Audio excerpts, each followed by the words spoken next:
Hey there, friends. Another story of law enforcement bursting into a home and shooting the supposedly homeowner inside of it. But this is not a clear-cut case like the Malinowski murder was up in Little Rock, Arkansas. First, guys, go check out my friends Attorneys on Retainer at attorneysonretainer.us.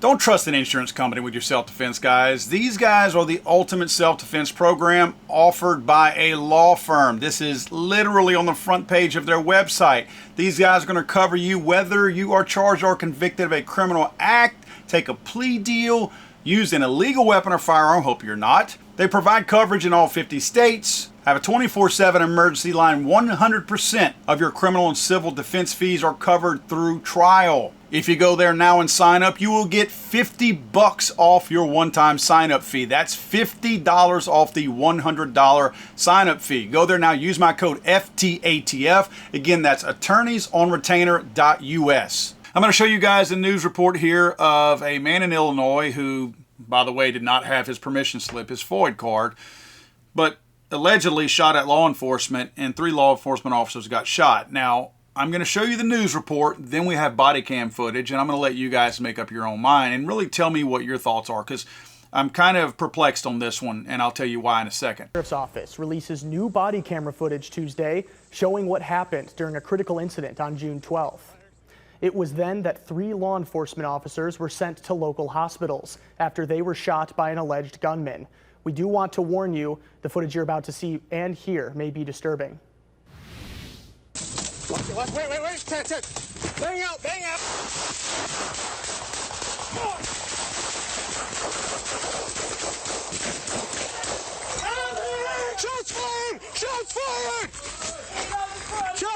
Shots fired! On June 12th, authorities were called to a home in the 400 block of Wild Rice Lane in Lost Lake, where 32-year-old Jonathan Gonaris was reportedly threatening suicide and homicide. After several failed attempts to talk to him, officers attempted to enter the home. That's when officials say Gonaris opened fire, sparking a shootout.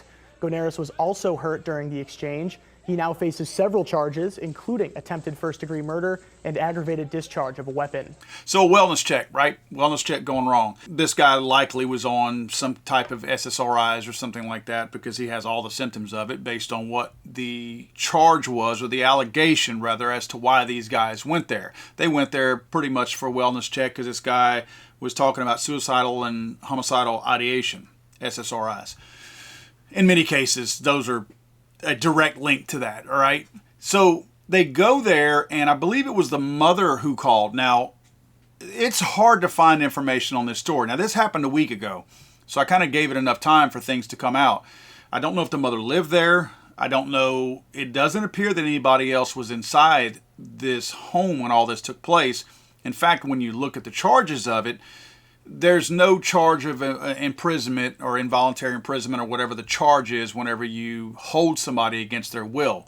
There's not that charge in here. And obviously, looking at the charges, they were going for as much as they possibly could throw at this guy. So if there was even a slight indication that he was holding somebody against their will, it would be listed here. So my guess is nobody else was in the home based on that alone. I doubt anybody was in there and just chose not to leave.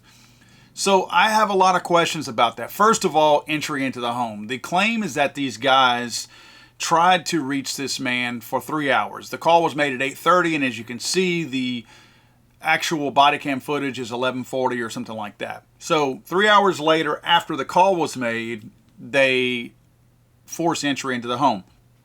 Now, we can believe that it wasn't 3 hours of negotiations or talking to this guy. The main reason why I say that is because they were not on the scene whenever the call was made. Nevertheless, if for 3 hours you were to, and I'm questioning the standard operating procedure here. I'm not questioning, these guys do appear to be going to this home as a welfare check, as a legitimate welfare check. So I'm not trying to cast aspersions on why they were there, right? They were called. They were called to be there. Again, let's not draw too many similarities to the Brian Malinowski murder in Little Rock because they asked for law enforcement to come, right? They were here based on an invitation, and the lady gave them enough information on the 911 call that this guy may kill himself or other people.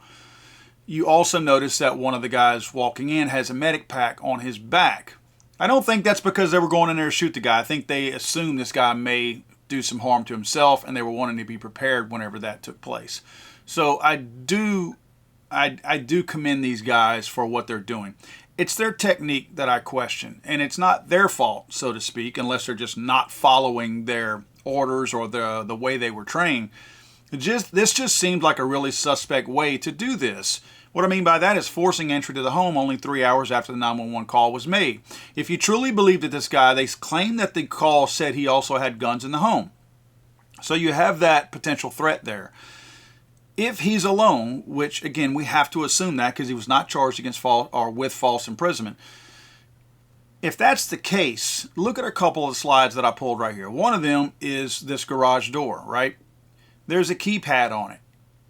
No one had the keypad, and it's possible that nobody had the keypad, but nobody had the keypad. Nobody had the clicker to be able to open that. There's not another way you thought you could enter this home without busting the front door down. 3 hours. If you said you did not hear from the guy in that 3 hour period of time, did you really think that was enough time? Did you really feel like, and maybe they did you really feel like the guy had maybe offed himself at this point? I mean, it's possible. It's possible that was their train of thought. So I guess what I'm saying is, it seems like unless you were pretty sure that the guy had deleted himself, this seems like a really careless and dangerous way to enter a home that you were already told that not only was he suicidal, but homicidal and had a lot of guns, right? You're going into a front door that's a little bit hard to pie your way in. And I say that, you guys that are into the tactical side of this business understand what I'm talking about. Kind of hard to pie a door whenever you're busting it down. There's a wall to your immediate left, so you can't pie that way. And to the immediate right of the door, our right, there's a window right there. So a little hard to be safe unless you pied past that window. But going straight into it like that, if the guy truly is homicidal, and maybe he's looking for a suicide by cop, right? I mean, it's very possible. Going straight in there like that, if he's trying to draw your fire, he's shooting straight at the door. That's probably how at least one of these guys might have gotten shot. But I question the fact that this guy shot all three law enforcement officers. The guy that got shot in the face, it's possible. And I say that because if you look at this door, I see one exiting round that I'm pretty sure was exiting based on the bending of the door frame as it bends outward from a round coming from inside the home. I noticed in the video that the door did not seem like it could stay open, like it's spring-loaded so it automatically closed. So I don't think that's a round that's shot from outside the home. It certainly looks like it was shot from inside the home. You'll notice another round, it looks like a 9mm round, is coming from the outside going in. And I think of one of the shots on the screen there looks like it's probably from a round going in as well. My point is, if the guy who got shot in the face, I don't think it was a direct shot. Not that it matters. I'm just explaining this. A direct shot to the face, either it grazed him or it may have came through that doorway, that door frame, and possibly that's how he got hit. Because I think the next day the law enforcement officer was released from the hospital, either that day or the next day, from the gunshot wound to the face. In fact, all of the law enforcement officers have been released. 2 of them were released that day, and I think the other 2 were released the next day. My point is, if you look at especially the guy, the law enforcement officer whose body cam we're viewing this from, he could have shot everybody. He's mag dumping in the direction of the door. There's one guy inside.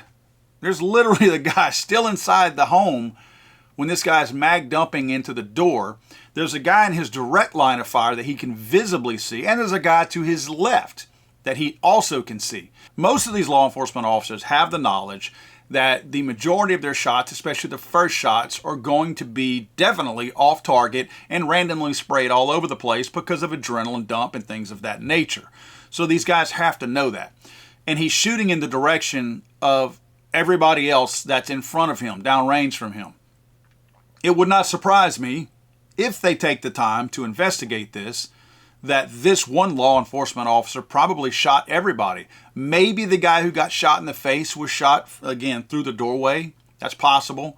The guy that was in the house, surprisingly, as he comes trotting out, doesn't appear that he was shot, which is really wild and crazy. It just goes to show you the unusual and crazy dynamics of an actual, quote, gunfight. Of the most obvious things probably don't happen, and some of the crazy things do happen. But I find the way this was handled, it seems careless. I don't believe, and I truly don't believe that. I've told you guys before, there's good law enforcement, there's bad law enforcement. Believe me, I know that. Just like in every other line of work. Nobody is perfectly good and nobody is perfectly bad, except maybe the ATF. They're all bad. But when you look at this situation here, I do think these guys meant well.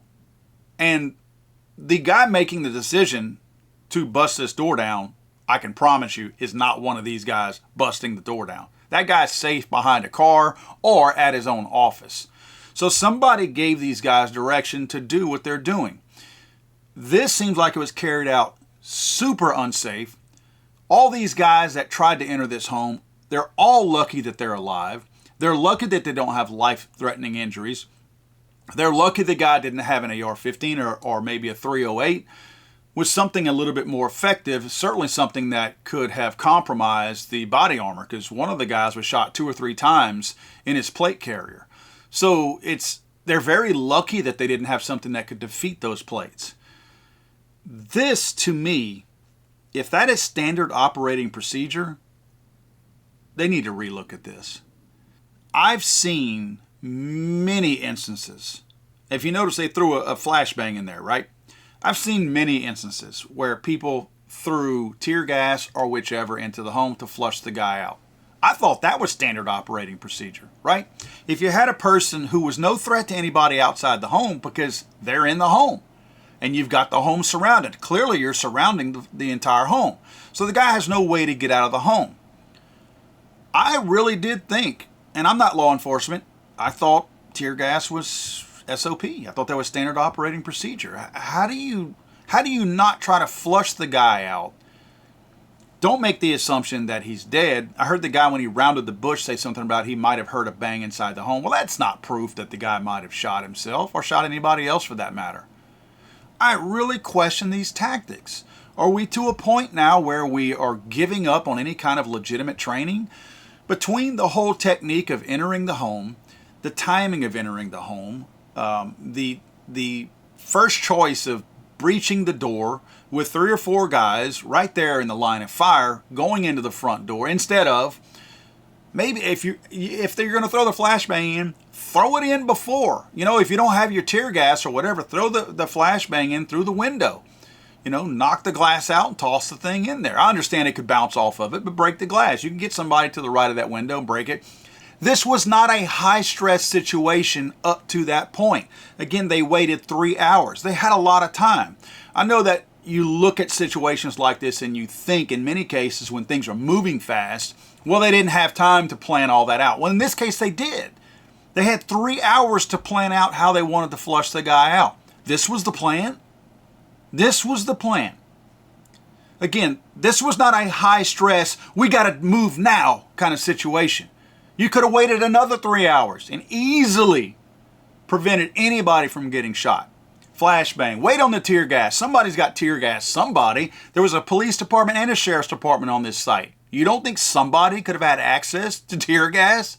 In closing, guys, I want to say this. I'm grateful that nobody was killed here. I'm grateful the actual suspect inside was shot in the stomach. I think it's silly that they're trying to pile all these charges on him. It's just ridiculous, the types of situations that happen right here. This guy here was clearly going through something emotional and had some problems. And they're throwing the book at him. They're going to bury this guy in the state of Illinois. But I'm also glad that he wasn't killed. I'm glad that the 4 guys, I believe, that were shot, law enforcement, that they're all going to be able to go home and see their families. Because, this is one of those situations that could have gone horribly wrong. Biggest takeaway from this is, for me, I want to know what you guys think, especially you guys in the tactical world, military, and law enforcement. A lot of you guys watch my channel. I'm looking at this from a little old civilian, right?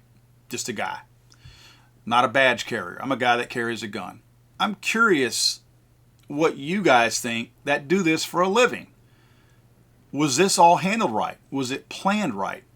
if you had it to do all over again, is this how you would have done it? I know you can Monday morning quarterback all day long, but if this were my plan, this is exactly what I would expect to happen. I mean, seriously.